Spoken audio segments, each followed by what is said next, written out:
Hello makers and welcome back to Spectiva Studios. It's really good to have you here.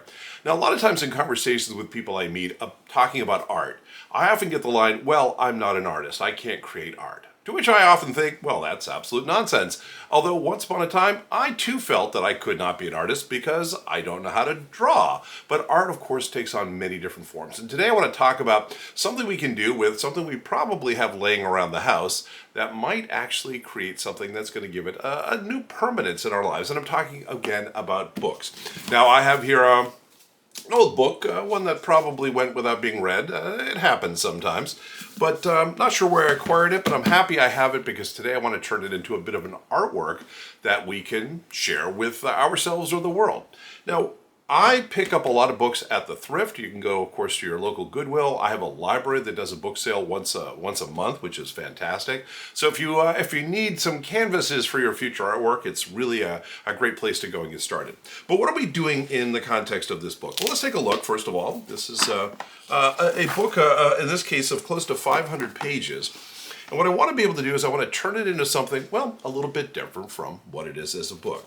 So for example, if I come in here and I'm going to turn this so I can see the pages this way, I'm going to focus on folding the pages in a way that's going to make this book a little bit more interesting in context. Again, the book is becoming the piece of artwork at the end of the day.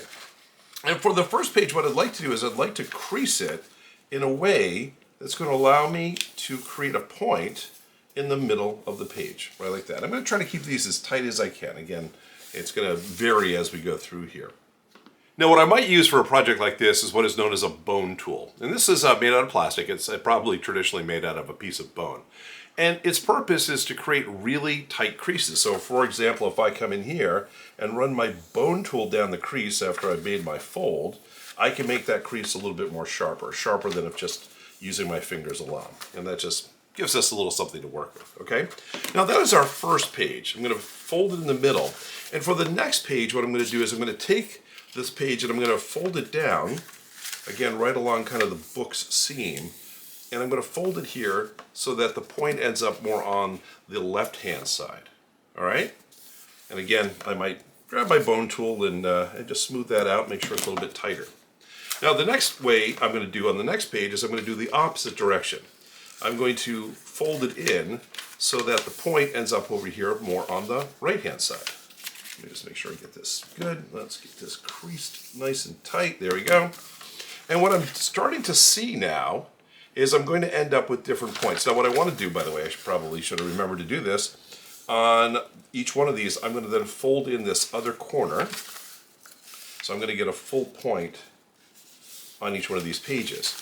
And what's going to start to happen as we go through here is we're going to have a repeating pattern of a center point, the left-sided point, and the right-sided point.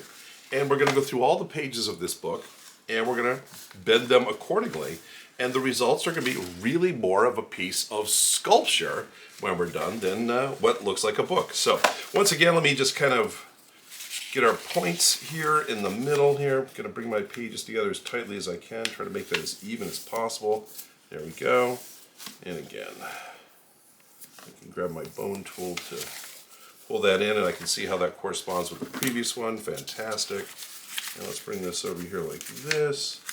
And again, and let's bring this in here like this. Get that point up there. Nice. All right, we'll do it the other way. And bring this in here like this. Okay? So it's not crazy hard.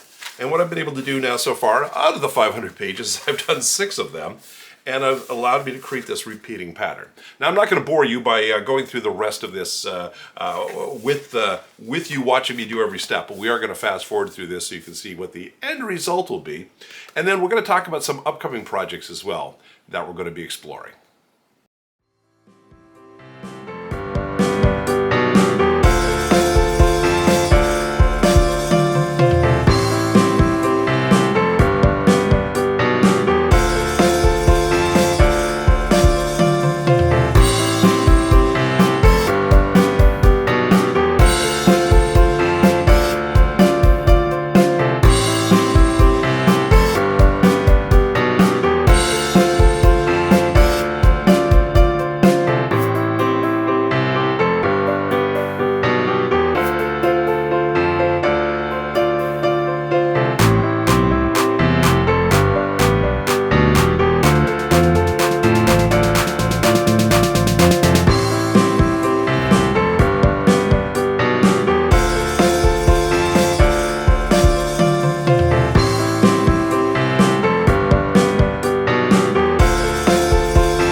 As you can see, it takes a while to get through the whole thing, but here we are now. And with it laid out flat, you can see that we have created a three-dimensional sculpture of sorts. Now, I'll be honest with you, again, when the camera's running, you feel a little bit more pressed for time. It's not as precise a work as I would want. I would have spent more time making sure that everything was evenly matched, and of course using my bone tool a little bit more as we go through here. But just as a proof of concept, and again, at the end of the day, you may look at that and say, that's really cool. It doesn't really matter. But there we are. We now have something that has really changed kind of how we look at it. It's a sculpture that can lie open like this, or if you wanted to expose it straight to the camera like that, you can put it on a wall even.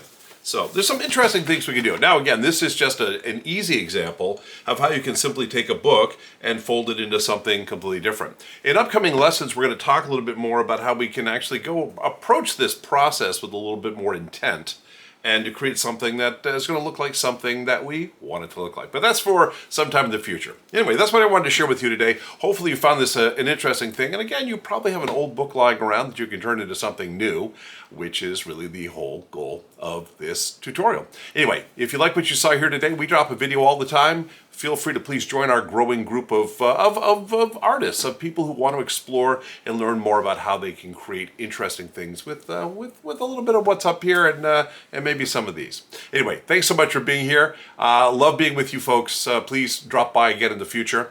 I'm Spider, and I'll see you next time.